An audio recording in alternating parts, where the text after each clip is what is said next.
Hello students, आप सभी का मेरे YouTube channel spark success academy में स्वागत है।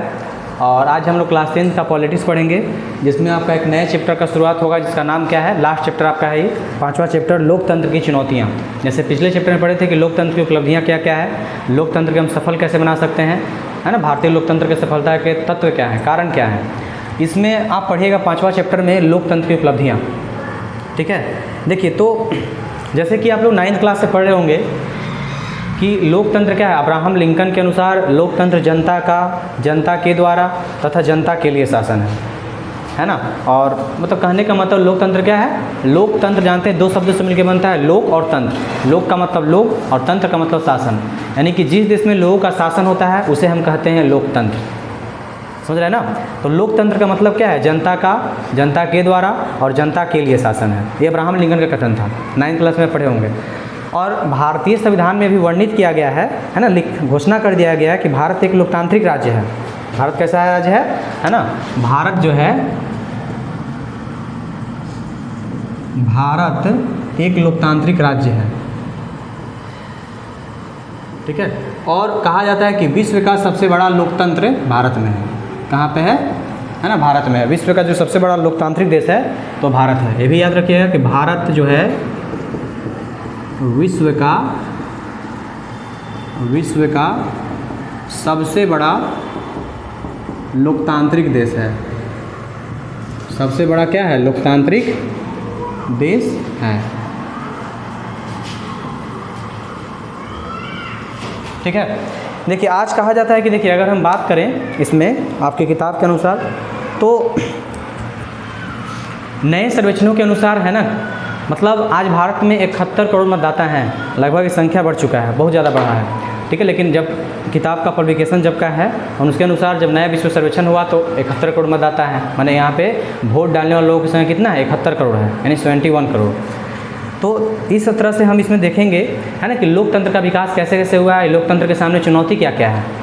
चूँकि जानते हैं है ना कि दुनिया के 100 से भी अधिक देशों में लोकतंत्र लागू है ना।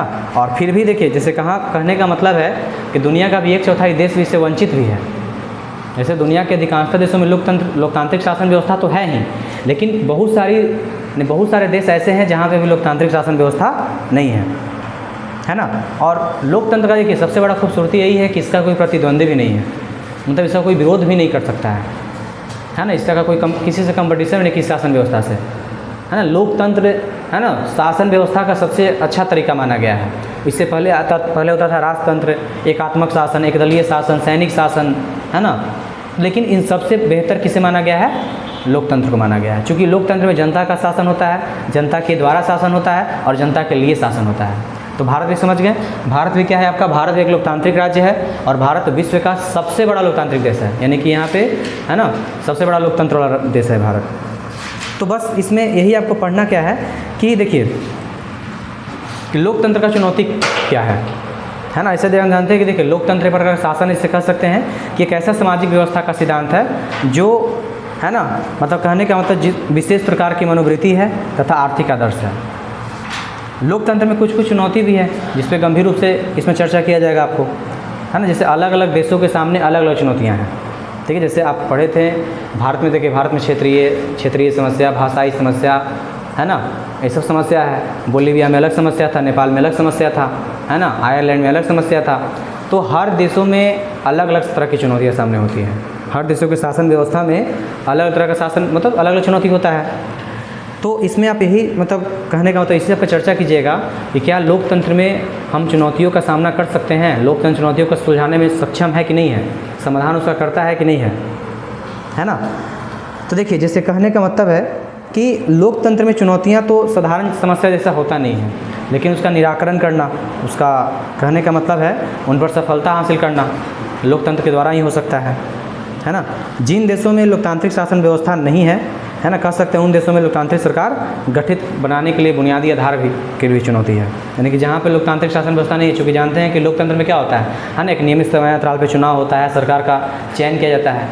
लेकिन अगर कल्पना कीजिए कि जिन देशों में लोकतांत्रिक शासन व्यवस्था है ही नहीं, तो वहाँ पे तो पहले सरकार चुनने का बुनियादी आधार है। सबसे बड़ा चुनौती है कि सरकार का चयन किस आधार पर किया जाएगा। समझ गए।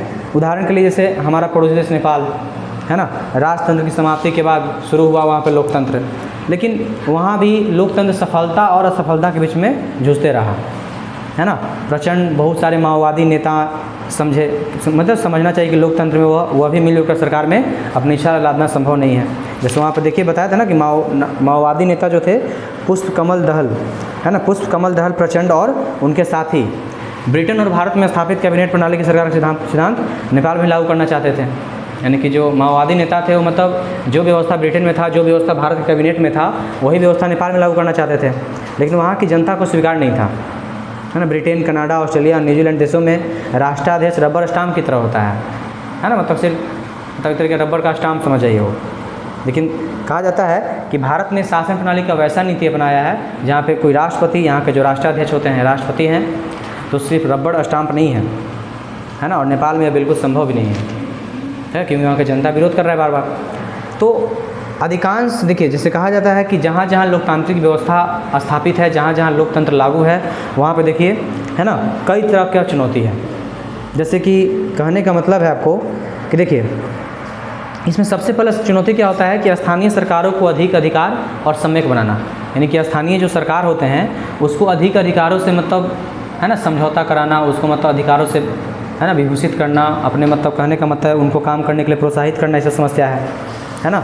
संघ के सभी इकाइयों के बीच, है ना, संघ के सिद्धांतों को व्यवहारिक स्तर पर लागू करना, यानी संघ सरकार जो कानून बनाता है वह जो संघ का जितना इकाई छोटा छोटा राज्य है उस पर समान रूप से सभी नियमों को, सिद्धांतों को लागू करने की चुनौती है। महिलाओं, अल्पसंख्यकों को उचित भागीदारी देना, है ना, उनकी भागीदारी को सुनिश्चित करना, जिनका संख्या कम है या समाज में महिलाओं का स्थिति पहले खराब था। तो लोकतंत्र में अलग अलग चुनौती है ना, महिलाओं को लेकर के, अल्पसंख्यकों को लेकर के, ठीक है, या कह सकते हैं संघीय सरकार के नियमों को इकाइयों के पीछे बांटने को लेकर के बहुत सारी चुनौती है। तीसरा है कि लोकतांत्रिक व्यवस्था को हम मजबूत कैसे कर सकते हैं, है ना, क्योंकि आज हर देश के सामने किसी न किसी रूप से समस्या विद्यमान है। क्योंकि लोकतंत्र है बड़ी बात नहीं है, लोकतंत्र कितना मजबूत है, लोकतंत्र कितने समय तक टिक रहा है, ये बहुत ज़्यादा ज़रूरी है ना। लोकतंत्र वहाँ पे, है ना, किस रूप में मौजूद है, वहाँ के लोकतंत्र को मजबूत कैसे कर सकते हैं, किसी देश के लोकतंत्र को कौन कौन से तत्व ऐसे हो सकते हैं, ठीक है। तो वर्तमान समय में देखिए, अगर हम भारतीय लोकतंत्र की बात करते हैं तो भारतीय लोकतंत्र जो कहा जाता है कि यहाँ पे भी चुनौती, है ना, बहुत बड़े बड़े हैं, ठीक है। जैसे जानते हैं कि देखिए भारतीय लोकतंत्र जो है आपका, भारतीय लोकतंत्र प्रतिनिधियात्मक लोकतंत्र है। क्या है? भारतीय लोकतंत्र कैसा लोकतंत्र है? प्रतिनिधियात्मक, ठीक है। भारतीय लोकतंत्र कैसा है? प्रतिनिधियात्मक लोकतंत्र है, यानी कि यहाँ पे लोगों के द्वारा चुने गए प्रतिनिधि शासन करते हैं। लोकतंत्र है, ये पॉइंट याद रखिएगा। भारतीय लोकतंत्र कैसा लोकतंत्र है? तो प्रतिनिधियात्मक लोकतंत्र है, अर्थात कह सकते हैं कि यहाँ पे शासन का संचालन किसके द्वारा किया जाता है? जनता के द्वारा चुने गए प्रतिनिधियों के द्वारा किया जाता है। प्रतिनिधियात्मक का मतलब है ना, प्रतिनिधियों के द्वारा शासन, वो भी जनता के द्वारा चुने गए। तो जानते हैं कि देखिए भारतीय लोकतंत्र के 3 अंग हैं। भारतीय लोकतंत्र के कितने अंग होते हैं? तो 3 अंग।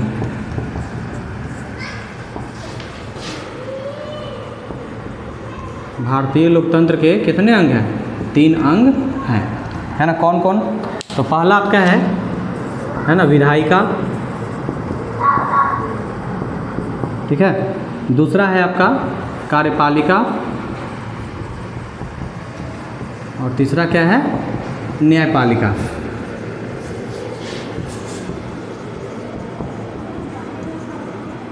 न्यायपालिका।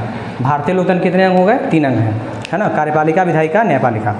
तो जानते हैं कि देखिए इसमें कार्यपालिका जो है विधायिका के प्रति उत्तरदायी होता है ना, और विधायिका न्यायपालिका के प्रति। यानी कहने का मतलब है कि देखिए कार्यपालिका जो है विधायिका के प्रति उत्तरदायी है, डिपेंड करता है, और विधायिका न्यायपालिका के प्रति है। तो कहने का मतलब है कि देखिए भारत जैसे लोकतांत्रिक देशों में जहाँ बड़ी बड़ी लोकतंत्र की समस्याएं हैं लोकतंत्र में, तो देखिए भारत का जो लोकतंत्र है, किसी भी देश के लोकतंत्र को मजबूत रखने के लिए आपको चाहिए स्वतंत्र और निष्पक्ष न्यायपालिका। अगर जिन देश का न्यायपालिका स्वतंत्र है, निष्पक्ष है, स्वतंत्र का मतलब उस पर सरकार का कोई दबाव ना हो, निष्पक्ष का मतलब है ना वो मैंने किसी भी सरकार को, किसी भी है ना अपराधी को या किसी भी मतलब वैसे नेताओं को सपोर्ट नहीं करता हो, उनका पक्ष नहीं लेता हो, मतलब है ना, मतलब बिना पक्ष लिए निष्पक्ष तरीके से एकदम फैसला सुनाते होंगे। तो जहाँ का न्यायपालिका स्वतंत्र है, निष्पक्ष है ना, समझिए वहाँ का लोकतंत्र बहुत ज़्यादा विकसित है ना। मतलब किसी भी देश के लोकतांत्रिक व्यवस्थाओं को विकसित करने में वहाँ के न्यायपालिका बहुत ज़्यादा महत्वपूर्ण भूमिका निभाता है।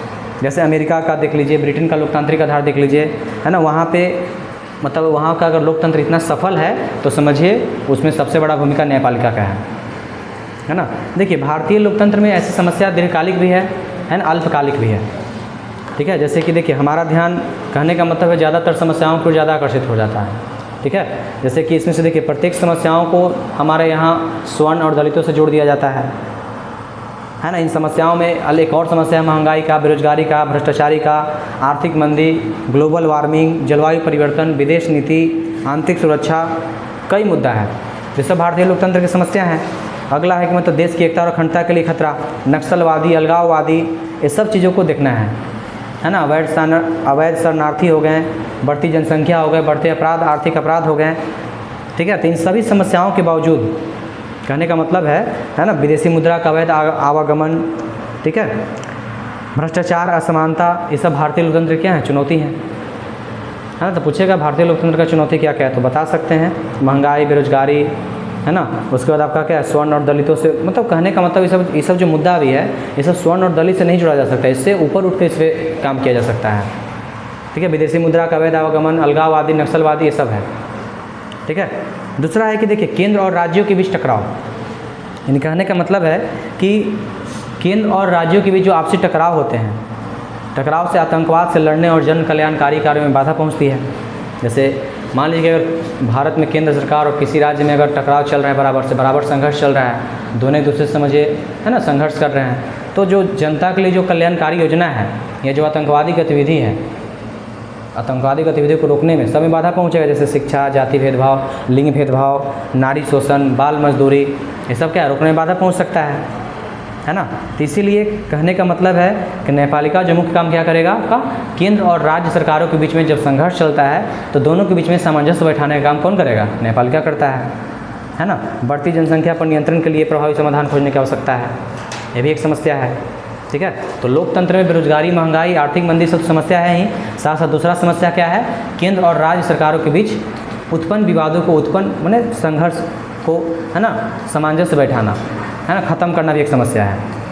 लोकतंत्र की बड़ी चुनौती में एक और चुनौती है, जो लोकसभा और राज्यसभा के चुनाव में जो देखते हैं, जो अंधाधुंध खर्च होते रहता है, चुनावी खर्चा, है ना, उम्मीदवारों को टिकट का वितरण, है ना, क्षेत्रीय पार्टी, वो सब समस्या बहुत ज़्यादा है, ठीक है। यानी कहने का मतलब देखिए क्षेत्रीय पार्टी के साथ गठबंधन, चूँकि जानते हैं, है ना, कि लोकतंत्र का ये सब एक अलग चुनौती होता जाता है ना। लोकतंत्र में मतलब गठबंधन करना भी एक चुनौती है, समझिए तो, ठीक है। तो कहने का मतलब है कि लोकतंत्र का चुनौती देख लिया आप, समझे ना। भारतीय लोकतंत्र की चुनौती कैसा, भारतीय लोकतंत्र प्रतिनिधात्मक लोकतंत्र है। यहाँ का लोकतंत्र के 3 अंग, कार्यपालिका, विधायिका, न्यायपालिका, ठीक है। और यहाँ के लोकतांत्रिक समस्या कौन कौन है, महंगाई, बेरोजगारी, आर्थिक मंदी तो है ही। दूसरा आपका क्या है, केंद्र सरकार और राज्य सरकार के बीच में उत्पन्न टकराव, है ना, वो खत्म करना। उसके बाद आपका क्या है ना, चुनाव में, लोकसभा चुनाव में, विधानसभा चुनाव में जो मतलब, है ना, अंधाधुंध जो खर्च होता है, टिकट का जो वितरण होता है, उसको लेकर के भी है। क्षेत्रीय गठबंधन भी समस्या है, ठीक है।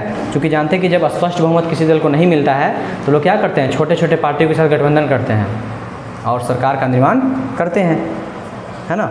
लेकिन आपसी गठबंधन के कारण सरकार का जो पकड़ होता है प्रशासन पर ढीला हो जाता है ना। ये भी लोकतंत्र के लिए चुनौती है।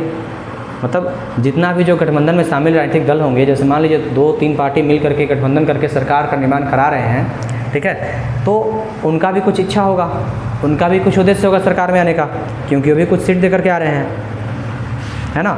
और कहने का मतलब है कि हर लोग का अपना अपना समस्या है ना। इसी कारण से क्या होता है, सरकार का प्रशासन पर पकड़ ढीला हो जाता है ना। अब देखिए नए लोकसभा में सांसदों की संख्या, करोड़पति सांसदों की संख्या बढ़ रही है ना। हर सांसद के पास करोड़ों का संपत्ति है, तो भ्रष्टाचार का निशानी है ये, ठीक है। सही पार्टियों में कुछ ना कुछ ऐसे लोग होते हैं जो आपराधिक छवि के हो जाते हैं, ये भी चुनौती है यहाँ पे, ठीक है। तो समझ गया ना लोकतंत्र का चुनौती। इसके आगे भी चुनौती है, ठीक है, लेकिन कहने का मतलब है आज यहीं तक समझिए, और आपको अगले दिन इससे आगे आपको, है ना, लोकतंत्र की जो और चुनौतियाँ हैं उसके बारे में बताया जाएगा, ठीक है।